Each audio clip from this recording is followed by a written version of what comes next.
아버지를 위해 준비한 효도 여행이었습니다. 그런데 공항에 남겨진 건 바로 그 아버지였습니다. 70대 노인 한 분이 출국장 의자에 앉아 사람들 사이를 헤매듯 두리번거리고 있었습니다. 땡땡편 탑승이 시작됩니다. 스피커에서 들려오는 방송이 세 번째 반복될 때까지 나는 의자 끝에 앉아 있었습니다. 내 손에는 비행기표 한 장, 낡은 여권 하나, 그리고 작은 종이봉투가 들려 있었죠. 그 안에는 며느리가 공항에서 목마르시면 드세요라며 건넸던 작은 생수병과 초콜릿 한 개가 들어 있었습니다. 나는 그 봉투를 몇 번이고 열었다 닫았습니다. 이게 뭐라고 손끝이 덜덜 떨렸습니다. 내가 앉은 자리 앞에는 사람들이 끊임없이 오갔고, 가족 단위 여행객들이 웃으며 셀카를 찍고, 젊은 연인들은 손을 잡고 서 있었습니다. 그들 사이에 앉아 있는 나, 그 순간 나는 깨달았습니다. 이건 내 세상이 아니구나. 불과 30분 전까지만 해도 내 옆엔 아들이 있었고, 며느리가 내 목도리를 매주며 말했죠. 아버지, 추우실까 봐요. 잠깐만 기다리세요. 저희가 수속하고 올게요. 그 말 한마디에 나는 믿음이라는 이름의 의자에 앉았습니다. 그 의자는 점점 차가워졌고 내 믿음은 점점 식어갔습니다. 시간이 흘러도 아무도 오지 않았습니다. 내가 앉아있던 자리에 그림자만 남았고 사람들은 흘러갔습니다. 이상하다. 수속이 이렇게 오래 걸리나? 나는 몇 번이나 목을 빼고 주위를 둘러봤습니다. 하지만 어디에도 아들의 모습은 없었습니다. 주머니 속 메모를 꺼냈습니다. 길을 잃으시면 이 번호로 전화 주세요. 아들이 써준 글씨였습니다. 그 번호를 눌러볼까 하다 나는 손가락을 멈췄습니다. 괜히 민폐 끼치면 안 되지. 곧 오겠지. 그렇게 스스로를 달랬습니다. 시간이 지날수록 공항의 조명은 점점 더 눈부시게 느껴졌고 사람들의 웃음소리가 더 멀리서 들렸습니다. 나는 혼자 남은 의자 위에서 그들이 돌아올 방향을 계속 바라봤습니다. 하지만 그 끝엔 아무도 없었습니다. 공항의 마지막 방송이 들려올 즈음 나는 비로소 느꼈습니다. 내가 기다리고 있던 건 효도 여행이 아니라 이별의 자리였다는 걸. 나는 올해 72입니다. 무릎이 아파 오래 걷지 못하지만 아직은 지팡이보다 손으로 벽을 짚는 게 편합니다. 아내는 15년 전에 세상을 떠났고 그날 이후로 나는 조용한 사람이 되었습니다. 사람은 외로움에도 적응하는 동물이라더군요. 진짜입니다. 외로움도 시간이 지나면 일상이 됩니다. 매일 새벽 5시가 되면 눈이 뜨입니다. 몸이 기억하고 있어서지요. 시장에 가면 나보다 젊은 상인들이 아저씨, 오늘도 일찍 오셨네요. 하며 인사합니다. 나는 그 말이 고마워서 늘 한 박스라도 더 사줍니다. 집에 돌아오면 늘 같은 자리에 라디오를 켭니다. 그 소리가 유일한 사람의 목소리처럼 느껴집니다. 그런 나에게 며칠 전 아들이 전화를 걸어왔습니다. 아버지, 이번에 효도 여행 가요. 그 말을 듣는 순간 내 가슴은 이상하게 따뜻해졌습니다. 효도라는 단어가 낯설었거든요. 내게 그건 아주 오래된 단어였습니다. 그들이 나를 챙기려 한다는 그 한마디가 얼마나 큰 위로였는지 모릅니다. 나는 며칠 동안 설레었습니다. 그동안 입지 않던 셔츠를 꺼내 다리고 거울 앞에서 머리도 빗었습니다. 나도 이제 늙은이 같진 않지? 혼잣말을 하며 웃었지만 그 웃음 뒤엔 혹시 패 끼치면 어쩌나 하는 마음이 숨어 있었습니다. 며느리는 여행 전날 전화를 걸어 아버님, 내일 새벽 5시에 출발이에요. 너무 일찍이라 힘드실 텐데 괜찮으시겠어요? 라고 물었습니다. 나는 웃으며 대답했습니다. 내 나이에 새벽 5시면 점심이지. 그녀가 웃었습니다. 그 웃음소리가 참 고마웠습니다. 그동안 조심스러운 말투 뒤에 숨어 있던 벽이 그 순간만큼은 조금 무너진 것 같았거든요. 하지만 마음 한켠이 이상했습니다. 아들의 목소리는 들떠 있지 않았습니다. 효도 여행이라면 보통 들떠야 하는데 어쩐지 피로에 절은 목소리였습니다. 요즘 회사 일은 괜찮냐? 물었더니 그냥 그래요. 그 짧은 대답이 오래 맴돌았습니다. 무언가 감춰둔 것이 있다는 걸 느꼈지만 나는 묻지 않았습니다. 나이 든 사람이 괜히 캐묻는 건 예의가 아니지. 그날 밤 나는 잠이 오지 않았습니다.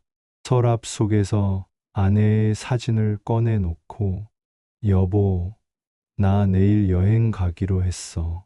효도 여행이래. 라고 속삭였습니다. 사진 속 그녀는 여전히 웃고 있었습니다.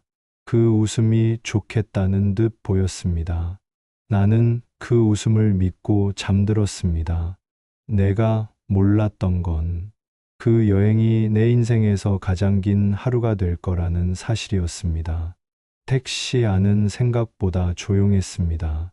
창문 밖으로는 가로등 불빛이 도로 위에 길게 드리워졌고 내가 창가 쪽에 기대 앉아 있으니 유리창에 내 얼굴이 비쳤습니다. 주름진 이마, 하얗게 휘어진 머리, 그리고 그 아래로 조금은 긴장된 눈빛. 그때는 몰랐습니다. 그 눈빛이 곧 다가올 일의 전조였다는 걸. 운전기사는 말을 걸었습니다. 어르신, 어디 가시나 봐요? 예, 아들하고 며느리랑 여행 좀 갑니다. 효도 여행이라고 하네요. 그는 웃으며 대답했습니다. 요즘은 그런 게 제일 부럽죠. 자식들이 부모님 모시고 여행 가는 거. 그 말이 그렇게 기분 좋을 수가 없었습니다. 내 안에서 작은 자부심이 피어올랐습니다. 그래, 나도 잘 키운 아들 하나는 있지. 힘든 세상 속에서도 내리사랑을 잊지 않은 녀석이니까. 공항에 도착하자. 아들은 계산을 마치고 내 쪽으로 와서 내 팔을 잡았습니다. 아버지, 조심하세요. 바닥 미끄러워요. 그 말에 괜히 어깨가 펴졌습니다. 한참 만에 느껴본 의지의 손길이었거든요. 하지만 그때부터 이상한 기운이 감돌았습니다. 며느리는 휴대폰 통화를 끊지 않은 채 계속 누군가와 문자를 주고받았고 아들의 표정은 굳어 있었습니다. 나는 말했습니다. 왜 그래? 무슨 일 있어? 아니요, 아버지. 아무것도 아니에요. 잠깐만 앉아 계세요. 그래, 그래. 나는 천천히 움직이면 되니까. 그들은 내게 의자 하나를 가리켰습니다. 여기 잠깐만 앉아 계세요. 수속 금방 하고 올게요. 나는 고개를 끄덕였습니다. 지팡이를 옆에 두고 의자 등받이에 기대며 주변을 둘러봤습니다. 젊은 사람들, 가족들, 아이들. 그들의 얼굴에는 설렘이 가득했습니다. 내가 젊었을 때 아이들과 바다를 보러 갔던 그 시절이 떠올랐습니다.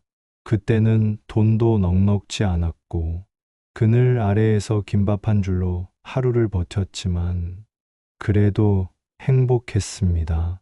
그때 그 아이가 이렇게 나를 여행에 데려오는구나.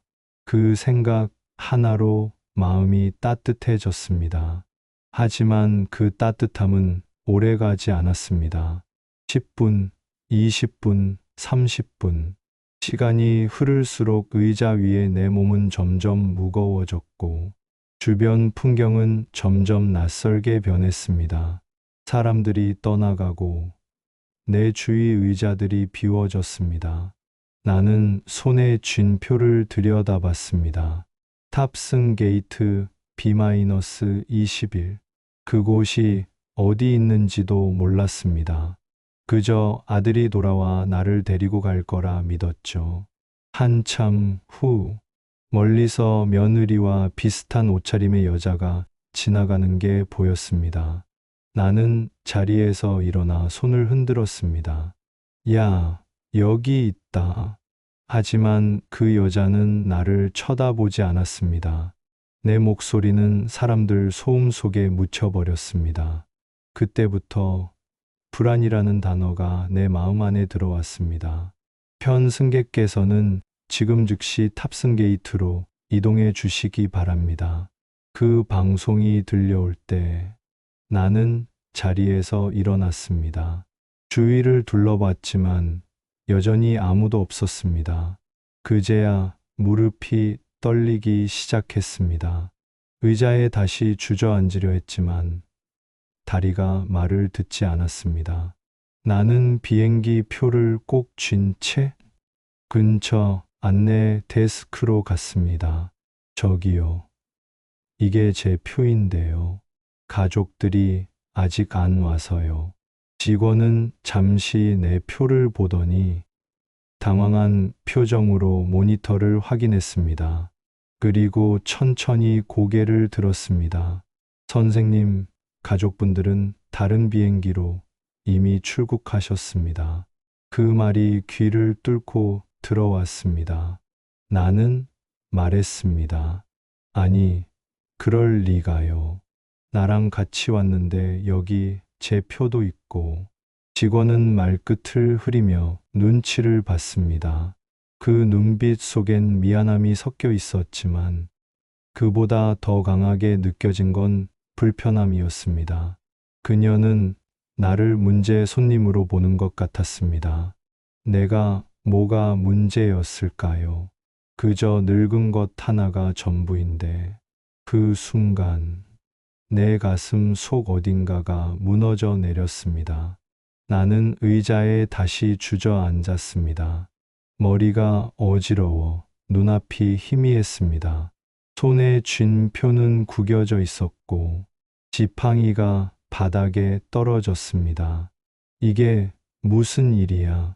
작은 목소리가 새어나왔습니다. 사람들이 지나쳤습니다. 누군가 나를 힐끔 봤지만 아무도 다가오지 않았습니다.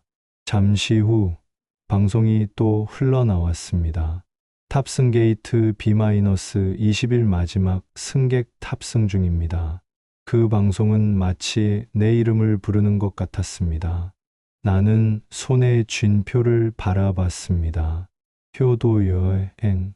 그 단어가 너무 잔인하게 느껴졌습니다. 효도는 떠남이 아니었는데 나를 버리고 떠나는 것이라면 그건 효도가 아니라 배신이었습니다. 나는 의자에 앉아 고개를 떨궜습니다. 눈물이 나올 것 같았지만 이상하게 눈물이 나오지 않았습니다. 그저 마음 한켠이 텅 비어버린 듯 했습니다.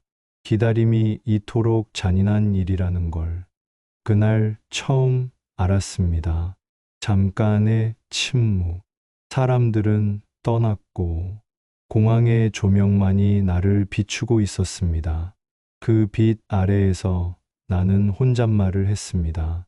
그래, 나도 언젠가 누군가를 기다리게 만든 적이 있었겠지. 그제야 조금은 마음이 내려앉았습니다. 그러나 그날의 공허함은 아직도 내 안 어딘가에서 천천히 살아 숨쉬고 있습니다. 집 앞에 택시가 멈췄습니다.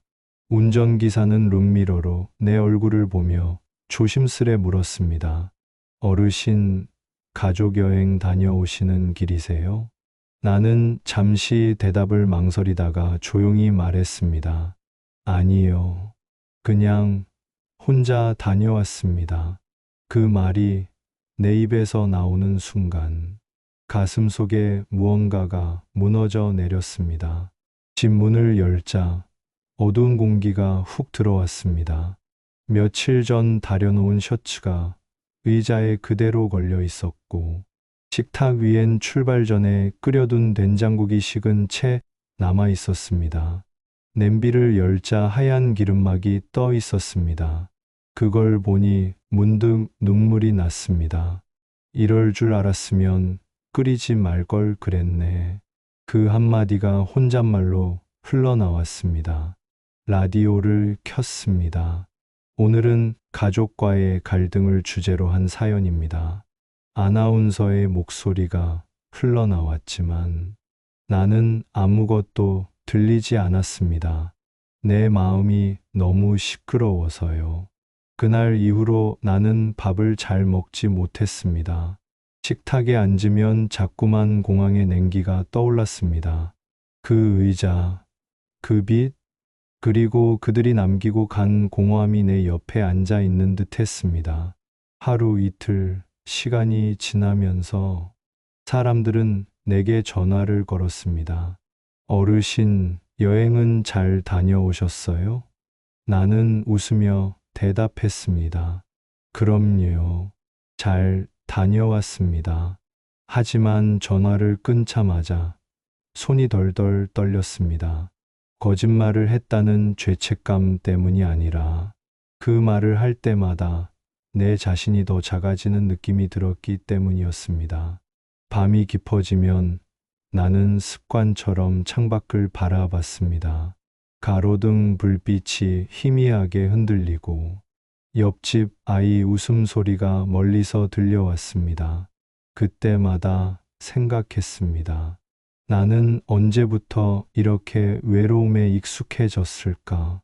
하지만 이번 외로움은 조금 달랐습니다. 그건 단순히 혼자가 아니라 버려졌다는 감정이었으니까요. 며칠 뒤 아들에게서 메시지가 왔습니다. 아버지, 죄송합니다. 일이 좀 있어서요. 곧 뵙겠습니다. 나는 그 문장을 10번쯤 읽었습니다. 일이 좀 있어서요. 그 5글자가 내 가슴을 찔렀습니다. 나는 휴대폰을 내려놓고 라디오 채널을 바꿨습니다. 그때 라디오 DJ가 말했습니다. 가끔은 미안하다고 말할 용기보다 다시 찾아가는 발걸음이 더 큰 사과가 됩니다. 나는 그 말을 들으며 중얼거렸습니다. 그럼 아직 사과는 아닌 거네. 그날 밤 나는 불을 끄지 못했습니다. 어둠이 너무 깊어서요.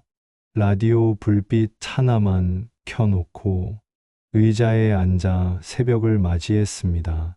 그 새벽 공기 속에서 나는 조금씩 내 마음의 바닥을 봤습니다.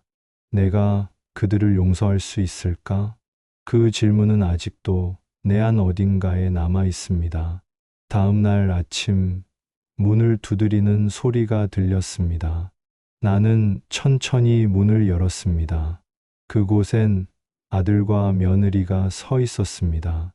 아들의 눈 밑엔 다크서클이 짙게 내려앉았고 며느리는 손에 과일 바구니를 들고 있었습니다.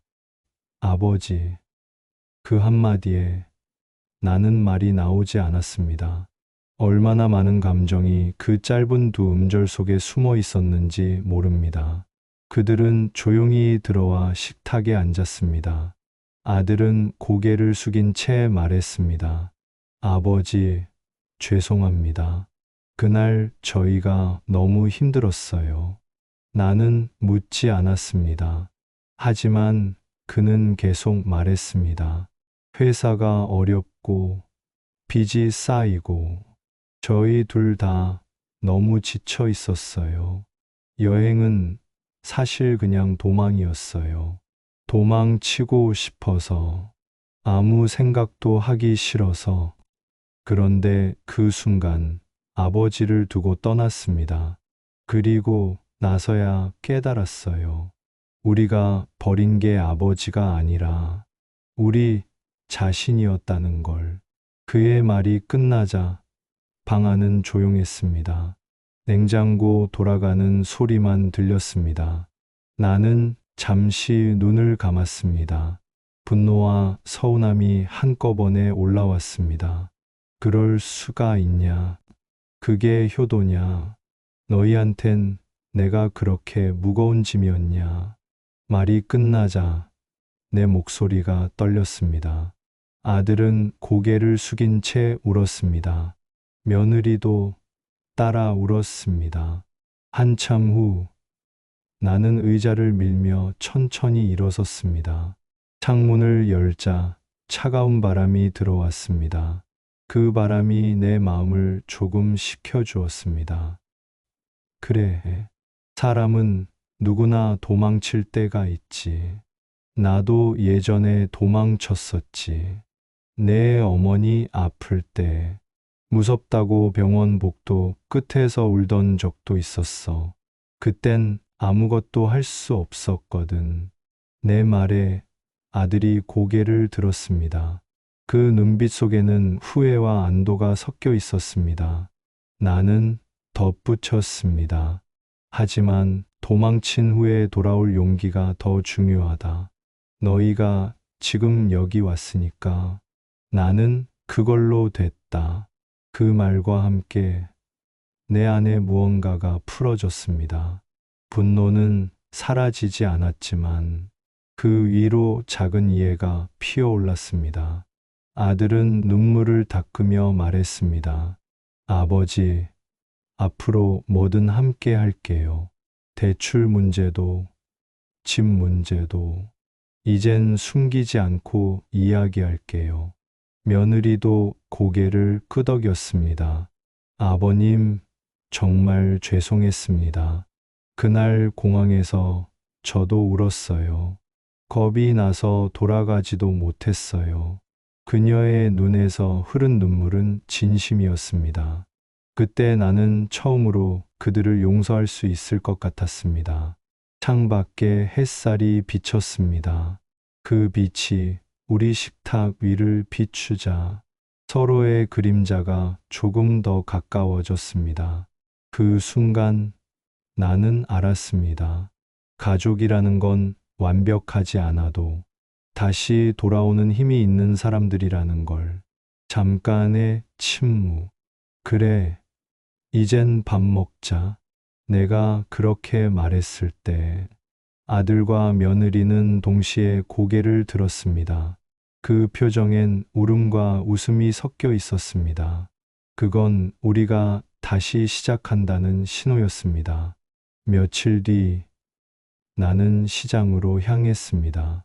이젠 혼자 걷는 게 익숙했지만 그날은 이상하게 발걸음이 조금 가벼웠습니다.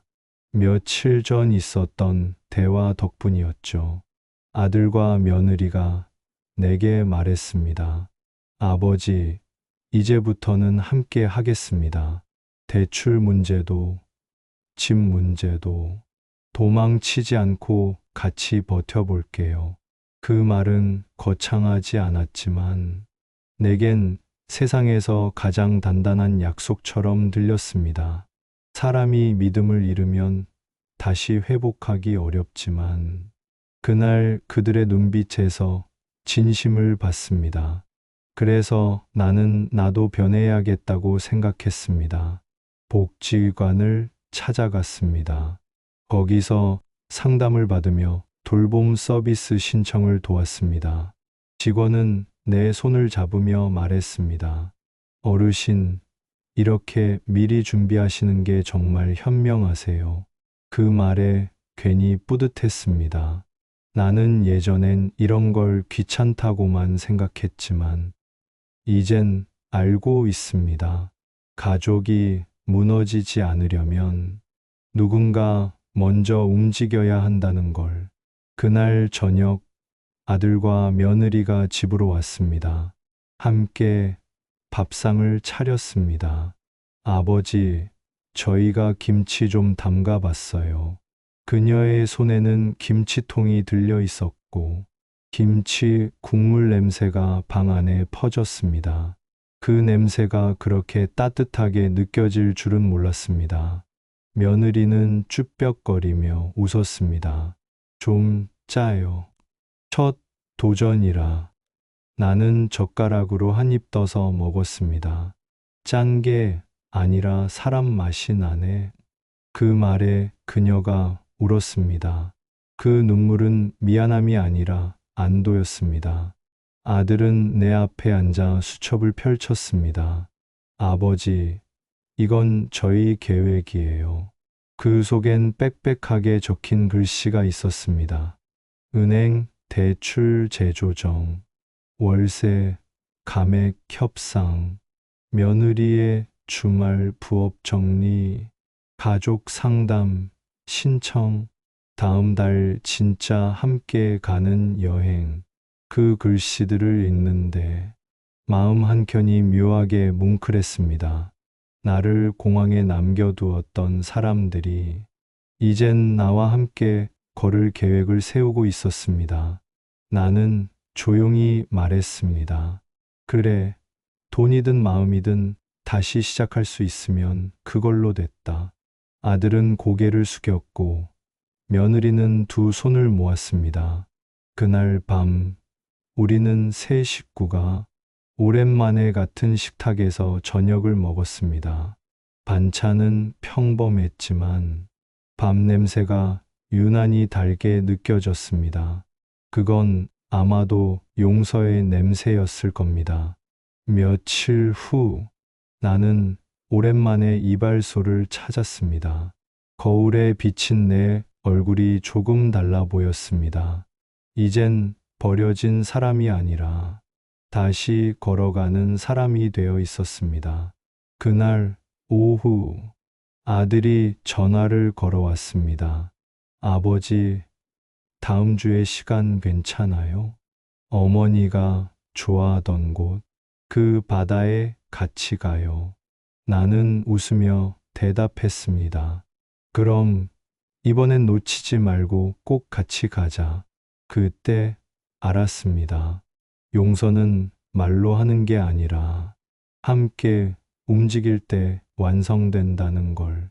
다음 주 우리는 기차를 타고 동해로 향했습니다. 이른 새벽 하늘이 희미하게 밝아올 때 창밖으로 지나가는 산과들이 눈부셨습니다. 며느리는 도시락을 꺼내며 말했습니다. 아버님, 제가 직접 싸봤어요. 뚜껑을 열자 김이 피어올랐습니다. 달걀말이, 고등어 조림, 그리고 내가 좋아하는 멸치볶음. 그 모습을 보는데 목이 메었습니다. 그녀가 내 손을 보며 말했습니다. 이젠 저도 아버님 손이 익숙해졌어요. 괜히 낯설게 굴었던 거 후회돼요. 나는 조용히 웃었습니다. 사람이란 원래 낯선 게 무서운 법이지. 괜찮다. 이제 익숙해졌으면 됐다. 기차가 바다 근처 역에 멈췄을 때 파도 냄새가 창문을 타고 들어왔습니다. 그 냄새가 어쩐지 따뜻했습니다. 우리는 함께 바다로 걸어갔습니다.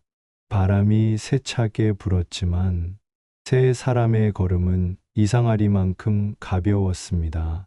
아들이 바다 앞에서 멈춰 섰습니다. 아버지, 기억나세요?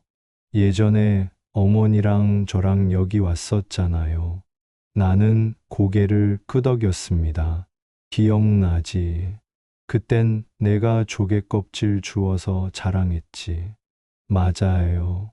그때 어머니가 웃으셨는데 그 말 끝에 아들이 울었습니다. 나는 그를 바라보다가 어깨를 두드렸습니다. 울어라, 괜찮다. 남자는 눈물 참는 게 용기인 줄 아는데 가끔은 흘리는 게 더 용기다. 며느리도 옆에서 눈시울을 붉혔습니다. 나는 파도 소리를 들으며 조용히 말했습니다. 효도란 멀리 가는 게 아니야. 그냥 옆에 있는 거야. 그 말에 두 사람은 고개를 끄덕였습니다. 그날 밤, 우리는 작은 게스트하우스에 묵었습니다. 방 안에서 나는 낡은 노트를 꺼내 편지를 썼습니다. 2023년 11월, 인천공항에서 나는 버려졌다. 하지만 2024년 봄, 나는 다시 가족과 함께 걷는다. 그 문장을 적으며 눈물이 떨어졌습니다. 그건 슬픔의 눈물이 아니라 다시 시작할 수 있다는 믿음의 눈물이었습니다. 다음 날 아침, 아들은 내게 조그만 봉투를 건넸습니다. 아버지, 다음 여행 경비예요. 이번엔 진짜 효도 여행이에요. 나는 웃으며 봉투를 돌려줬습니다. 그건 내가 써라. 나한텐 오늘이 이미 효도야. 효과음 파도 소리, 갈매기, 바다를 바라보며 나는 속삭였습니다. 효도 여행이라며 떠난 날, 너희는 나를 버렸지만 오늘은 나를 안아줬구나.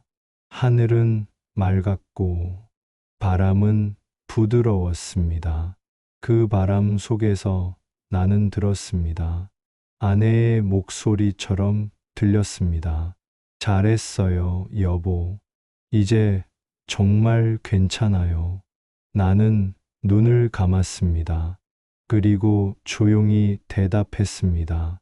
그래, 나도 이제 괜찮아. 여러분이라면 버려졌던 그날의 나를 용서할 수 있었을까요? 혹시 오늘 당신의 가족 중 누군가를 기다리게 하고 있지 않나요? 구독과 좋아요는 제작에 큰 힘이 됩니다.